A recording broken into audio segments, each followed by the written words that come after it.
Hi friends, ఈ మధ్యలో ఒక 10 days అవుతుంది వీడియో పెట్టక. ఈరోజు మనం కొత్తగా భారత్ ట్యాక్సీ అని యాప్ వస్తుంది కదా గవర్నమెంట్ తరఫు నుంచి, దాని గురించి మాట్లాడుకుందామండి. భారత్ ట్యాక్సీ యాప్ రావడం వల్ల మనకి యూజ్ ఏంటి, కస్టమర్లకు యూజ్ ఏంటి, అండ్ ఒకవేళ దానివల్ల ఓలా, యూబర్ అండ్ ర్యాపిడో ఏమైనా బ్యాన్ అవుతాయా, అటువంటి వాటి గురించి ఈరోజు మాట్లాడుకుందామండి.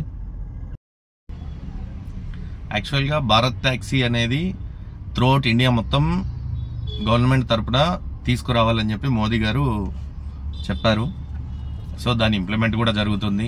ఆల్రెడీ నవంబర్లో 650 క్యాబ్స్తో దీన్ని ఆల్రెడీ స్టార్ట్ చేశారు. ఇది త్రూఅవుట్ ఇండియా మొత్తం రీచ్ అవ్వడానికి మేబీ జనవరి ఆర్ మార్చ్ లోపు త్రూఅవుట్ ఇండియా మొత్తం రిలీజ్ అవుతుంది. జస్ట్ ఇప్పుడు చేస్తుంది ట్రయల్ మాత్రమే. వాళ్ళ సర్వీస్ ఎలా ఇవ్వగలుగుతారు, దానికి ఏమైనా ట్యాక్సెస్ పెట్టాలా, పెట్టొద్దా, యాక్చువల్గా అయితే 0 కమిషన్తో స్టార్ట్ చేస్తున్నారు. బట్ దానికి ఎంతో కొంత ఫీ అనేది కట్టడం ఉంటుంది. అది ఇంకా డిసైడ్ కాలేదు ఎంత కట్టాలి ఏంటి అనేది.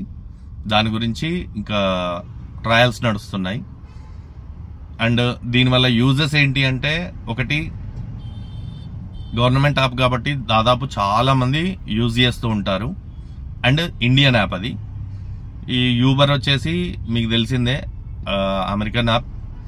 సో దీనికి ట్యాక్సెస్ కానీ ఏదైనా కూడా విదేశీ కిందకే వెళ్ళిపోతాయి. అది మన ఇండియా యాప్ అయితే మనం ఎన్ని చేసే ఏ ట్యాక్స్లు అయినా ఏవైనా కూడా మన ఇండియాకే వర్తిస్తాయి. నెక్స్ట్ కస్టమర్ల ప్రకారంగా చూసుకుంటే యూబర్ల వల్ల వచ్చే ప్రాబ్లమ్స్ ఏంటంటే, ఓలా కానీ, యూబర్ కానీ, ర్యాపిడో కానీ మనం పికప్ చేసుకునేటప్పుడు ఒక ఫెయిర్ చూపిస్తుంది వాళ్ళకు. కొంచెం సర్జ్ ఎక్కువ ఉన్నా, వర్షం పడ్డా, మేబీ క్యాబ్స్ అవైలబుల్ లేకపోయినా మనం డ్రాప్ చేసే లోపు ఫెయిర్ అనేది ఎక్కువ చూపిస్తుంది.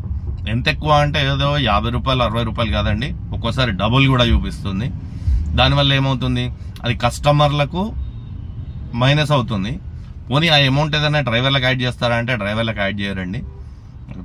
టోటల్ అమౌంట్, ఎక్స్ట్రా వచ్చిన అమౌంట్ అనేది కంపెనీ తీసుకుంటుంది.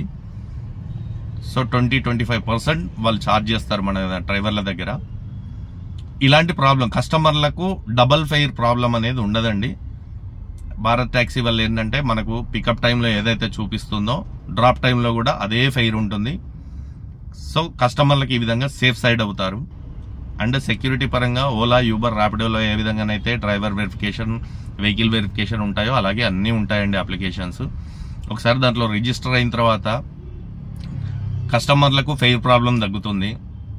అండ్ క్యాన్సలేషన్ చాలా వరకు క్యాన్సల్ డ్రైవర్లు చేస్తుంటారు అండ్ కస్టమర్లు చేస్తుంటారు. డ్రైవర్లు ఏంటంటే ఓల్డ్ సిటీ అట్లాంటి ఏరియాలు వచ్చినప్పుడు కానీ, చాలా ట్రాఫిక్ ఉండే ఏరియాలు కానీ వచ్చినప్పుడు మాక్సిమం క్యాన్సల్ చేస్తుంటారు. అండ్ కిలోమీటర్స్ ఎక్కువ ఉండి ఫెయిర్ తక్కువ ఉంటే, కిలోమీటర్స్ ఎక్కువ ఉండి ఫెయిర్ తక్కువ ఉంటే కూడా చాలా మంది క్యాన్సిల్ చేస్తూ ఉంటారు. సో దీనివల్ల కూడా ప్రాబ్లం అవుతుంది. ఇలాంటి ప్రాబ్లమ్స్ కూడా సొల్యూషన్ అనేది మనకు భారత్ యాప్లో దొరుకుతుంది. నెక్స్ట్ వచ్చేసి వెహికల్స్ అనేవి ఎక్కడైనా అవైలబుల్ ఉండే ఛాన్స్ ఉందండి. ఎందుకంటే ఇవి ప్రైవేట్ సంస్థలు, ఏది ఓలా, యూబర్, ర్యాపిడో అనేవి ప్రైవేట్ సంస్థలు. గవర్నమెంట్ సంస్థ వచ్చింది అన్నప్పుడు మనకు కూడా ట్రస్ట్ అనేది ఉంటుంది. సో గవర్నమెంట్ యాప్లో చాలా మంది రిజిస్టర్ అవుతారు, చాలా వెహికల్స్ కూడా అవైలబుల్గా వస్తాయి. ఇంకొకటి ఏంటంటే, మన డ్రైవర్లకు వచ్చే బెనిఫిట్ ఏంటంటే 0 కమిషన్. మీన్స్ ఇంతకుముందు మనం ఒక 2000 సంపాదిస్తే అందులో ఒక 20-25% కంపెనీ వాళ్ళు తీసుకునేవాళ్ళు. ఇప్పుడు ఆ ప్రాబ్లం అనేది ఉండదండి. మీకు వచ్చిన ప్రతి ఫెయిర్ అనేది మీకే వస్తుంది. సో మీకు ఎర్నింగ్ పెరుగుతుంది, కస్టమర్లకు ఫెయిర్ తగ్గుతుంది.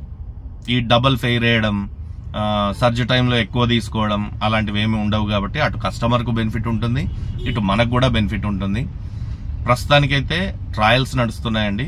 ఒకవేళ భారత్ ట్యాక్సీ కనుక వచ్చి సక్సెస్ అయితే కనుక డ్రైవర్స్కి కానీ కస్టమర్స్కి కానీ ఎటువంటి ఇబ్బందులు ఉండవు. నెక్స్ట్ వచ్చేసి భారత్ ట్యాక్సీ వస్తుంది కదా అని చెప్పేసి ఓలా, యూబర్, ర్యాపిడోలను కంప్లీట్గా బ్యాన్ చేయడానికైతే గవర్నమెంట్ చూడట్లేదు, బ్యాన్ చేస్తామని కూడా చెప్పలేదు. సో ఏదైతే మనకు సర్వీస్ బాగా ఉంటుందో దాంట్లో మనం కంటిన్యూ కావచ్చు. భారత్ ట్యాక్సీ రాగానే ఇవన్నీ పోతాయేమో అనే అపోహలు అయితే పెట్టుకోవద్దు, అట్లాంటిది ఏమి ఉండదండి. భారత్ ట్యాక్సీ వచ్చిన తర్వాత మనకు మేలే జరుగుతుంది తప్ప దోపిడీ అయితే ఉండదని నేను కోరుకుంటున్నాను. సో భారత్ టాక్సీ సక్సెస్ఫుల్ కావాలనే అనుకుంటున్నానండి. ఇప్పుడు ఏంటంటే చాలా వరకు ఫ్లీట్స్ ఎక్కువగా ఉన్నాయి. ఈ ఫ్లీట్స్ అన్ని కూడా ఊబర్కు అనుసంధానం. ఊబర్కి అనుసంధానం కాబట్టి అవి ఊబర్లోనే నడపాలి. భారత్ టాక్సీ ఏంటంటే ఓనర్ కమ్ డ్రైవర్గా ఎవరైతే ఓన్ బండ్లు ఉంటాయో వాళ్లకు చాలా బెనిఫిట్గా ఉంటుందండి. ఫెయిర్ పరంగా కానీ ఏదైనా కూడా కిలోమీటర్కు నాకు తెలిసి నేనైతే 18 to 20 రూపీస్ ఇస్తారు అని అనుకుంటున్నాను. జీరో కమిషన్ కాబట్టి ఎర్నింగ్స్ కూడా ఎక్కువే ఉంటాయి, ప్రాబ్లం లేకుండా ఉంటుంది. అండ్ కస్టమర్స్ పరంగా ఇలా ఓలా యూబర్ లాగా ఎన్నో యాప్స్ వచ్చాయి. ఇది సక్సెస్ అవుతుందా అనే డౌట్ కూడా ఉండొచ్చు. ఆల్మోస్ట్ భారత్ టాక్సీ అనేది సక్సెస్ అవుతుందని అనుకుంటున్నాను. ఎందుకంటే ప్రైవేట్ కంపెనీలు ఒకటి ఆల్రెడీ సక్సెస్ లో ఉండగా ఇంకొకటి వచ్చినప్పుడు సర్వీసెస్ అండ్ కస్టమర్స్ అనేది తక్కువ ఉంటారు, సర్వీస్ వెహికల్స్ కూడా తక్కువ ఉంటాయి.